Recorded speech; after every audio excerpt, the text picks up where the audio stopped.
Welcome to the Parallel Universe. Here's your host, Glenn Goldberg. Hello, everyone. This is Glenn Goldberg, CEO of Parallel Communications.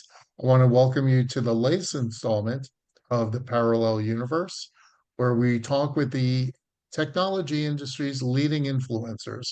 Today, we're very happy to have one of my oldest and dearest friends in the industry, Blair Pleasant. Blair is president of CommFusion, a market research firm that focuses on enterprise communications, particularly contact center, customer experience, unified communications. And we're delighted that Blair can join us. So thank you for joining, Blair. Thank you, Glenn. Great to be here. Yeah, thank you.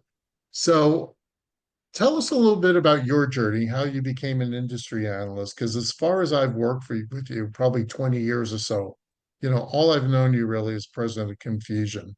So tell us a little bit more about your background. So I actually started as an industry analyst many, many years ago, pretty much right after grad school when I was doing some work on marketing and market research and new telecommunications and new communication technologies. So my first analyst job was at the Yankee Group. And actually, one of my first reports was on AI and neural networks, and then another one on speech recognition. And here we are, 30 years later, and things are so different. But those things are really, it's great to see how they've evolved. But you were really at the cutting edge of it then. Yeah. It was back when, speech recognition was, we called it discrete, and people had to talk like this, and you had to train the speech recognition to, on your voice. So yeah, it was really, really early days. And now you're covering a lot of customer experience, contact center. Certainly, when we've worked, you've been heavily involved in contact center. So there's something I've been noticing over the past 3 or 4 years, maybe longer. The value proposition of unified communications and those core communications platforms seems to have subsided. I see a lot more emphasis being placed in contact center capabilities, CX capabilities, as really being kind of the at the tipping point of what a business is going to invest in. Do you agree with that, or is that do you have a different perspective? Yeah, it's funny. I always say that I used to, in my coverage, it used to be like 80% UC and 20% contact center, and it's totally flipped. So now it's definitely 80% contact center and CX, and not as much on the UC side. I think unified communications is seen more as a commodity now, and it's been harder for vendors to differentiate. And plus, there's Microsoft Teams to compete with, which is hard for a lot of the vendors.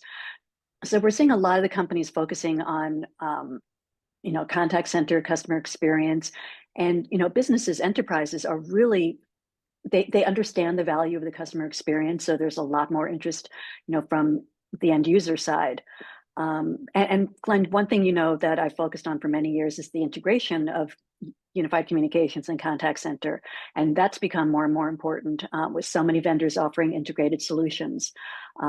So I think UC is still important and still has value, obviously, but I think there's more interest in the CX side of things because companies feel that they can get more value out of it.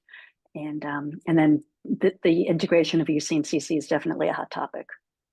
So what about like the value of data? Because obviously you can do a lot with customer data. So is that kind of also driving or a reason for the heightened importance for CX? In terms of unified communications, the data is kind of blah, it's there.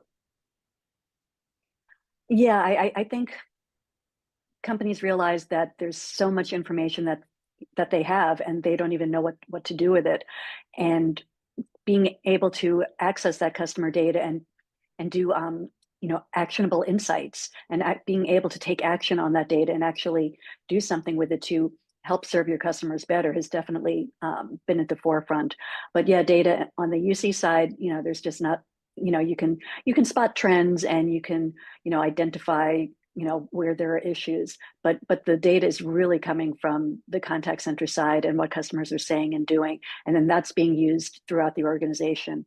And of course, with AI, it's all based on data and customer information and the data that customers are providing. And without that good data, it's really hard to have a good AI solution that's going to get you the kind of results that you need. So you mentioned this term, I believe it's called AI. I may be mistaken about it.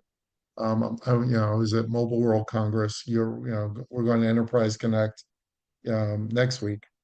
It seems like every vendor has some sort of AI story. Whether you have a chatbot or you have quantum computing, in the industry, it's kind of, there's oftentimes lemmings in there. They'll just run and latch onto whatever they think makes sense. I know Yeah, there's a lot of, chatbots are just so 2023. yeah, I know exactly. But it's AI, everyone's got to have AI, and I get that. So what I've been reading a lot of, AI case studies, in contact center, customer experience, things like that, call summaries, those are pretty, these use cases are pretty proven. Are there any deployments that you've seen that are particularly interesting or novel in how AI is being integrated into a communications platform? It's hard to say what's novel because, when something is new, everyone else is going to jump on it. So what we're seeing a lot of now, or starting to, is, agentic AI and AI agents. So that's where, instead of it being, programmed, it's more proactive and autonomous. So it's not, following a specific script. So it can be more autonomous and, really help, whether it's the customer or the agent or the knowledge worker, be more effective. So really being proactive and doing the tasks that are necessary so that it frees up the worker from doing some of the mundane tasks. So we're still pretty early days with agentic AI, but everyone is talking about it now, and it's going to be the buzzword that we're going to be hearing over and over at Enterprise Connect. And it's showing yeah, promise, yeah. And it's yeah. showing promise, right? Yeah, it's definitely showing promise, and a lot of the vendors are talking about it and showing some, demonstrating some good use cases with it. It's not, widely deployed yet because it is still relatively new. But a year from now, everyone's going to be, talking about their AI agents, and it's not just, one or two AI agents. Companies are saying, they're going to have hundreds of them. So the issue is going to be, how do you orchestrate all of it? How do you manage all of it? So we're going to have, like master AI agents that are going to, help oversee all the others and have integration between, so if Salesforce has AI agents and say NICE or Five9 has AI agents, they're all going to have to work together. So there's going to have to be a lot of integration and a lot of orchestration and a lot of work that's still going to have to be done. So the AI agents, in a sense, become teams of people, where you need Yep, orchestration and things like that. That's very interesting. absolutely. So in the enterprise communication space, we've seen, Ring Central's dominated for a while. Obviously, Microsoft, is big. We work with InReach in Europe. It's a large European provider. Cisco's been around forever. Their profile has probably changed a little bit over the past 10 or 15 years. Have you come across any new companies that you found particularly exciting or intriguing in terms of providing, a portion of the communication stack? Or, it used to be Twilio was the darling. I'm not, it's kind of subsided. Nothing, I'm not being derogatory against Twilio. But what are some of the newer companies that you see out there that are interesting? Well, again, it goes back to AI. So, like Cognigy is doing a lot of interesting things, still more on the Okay. CX side. Also, there's a company, NLX, that is doing a lot with Gen AI and conversational AI. But as you said, a lot of this innovation is taking place more on the CX side of things rather than on the All right. enterprise side. Zoom is doing a lot, but I'd say on the AI side, what they're doing on the EX side of things or the UC side of things is, the same things that a lot of people are doing, but they're being more trying to differentiate a bit more on the CX side, like a lot of others are. Another company, Nextiva, they were primarily a UCaaS vendor, but they acquired a a CCaaS vendor last year, 3.0. So now they've got an interesting CX story with some good Yeah. AI. So again, it's interesting. I think a lot of the innovation really is coming more from the CX side of things. But you mentioned RingCentral, Microsoft, Cisco. They're all doing things with CX also. Yep. Um, and GoTo, which isn't new, but they've been around, but they're being a lot more active in the UCaaS and CCaaS space. Intermedia is another one. I had a briefing the other day with Crescendo. So there's lots of companies that are trying to do more things, in both the UC and CC side. So one company that I don't know if they're new because I did meet them a few years ago at Enterprise Connect, but there's a company called Wildix, and they call Yeah. themselves the first sales-oriented unified communication solution. So they're really focused on helping companies increase revenue through better communications. So that's a new one that I would be looking out for. Okay. So you're going to be slammed at Enterprise Connect. There's probably there's a lot to go on for you to meet, a lot of people to meet, a lot of things to see. Yeah, my schedule is beyond crazy. And every year I say I'm going to, put some space in between the meetings, and inevitably it doesn't happen. So I mean, looks like it's going to be a very AI dominated conference, which we would certainly expect, and that's, I'm not winning the lottery based on that guess. But are there things that, you kind of got a peek at that you think would be surprising at Enterprise Connect? Do you see maybe more of the um, traditional carriers or service providers getting more involved in, delivering AI solutions? What are some of the things that you're particularly looking at for Enterprise Connect? Yeah, what I'm looking to see, more not demos, but showing what AI can really do and the real power of it. Going beyond call summarization or meeting transcription and agent assistance. I'm looking for those innovative types of applications. So I'm hoping to see some of those because things change so quickly in our world and with AI.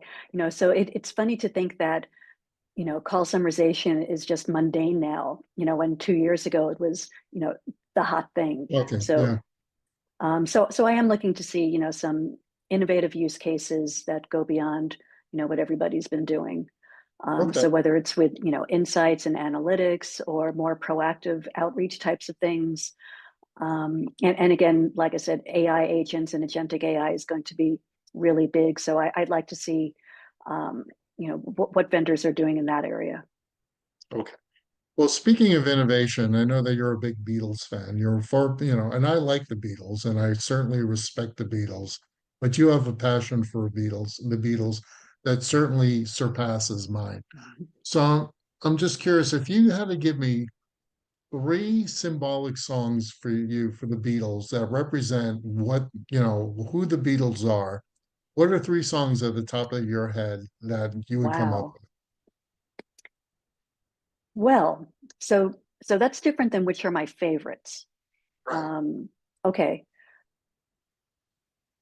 Wow, that's a good question. I wasn't thinking about that. So probably A Day in the Life would be one that Okay. really set them Yeah. apart. Okay. Um, and I want to hold your hand. That was, Okay. the really early stuff that kind of set them on their trajectory.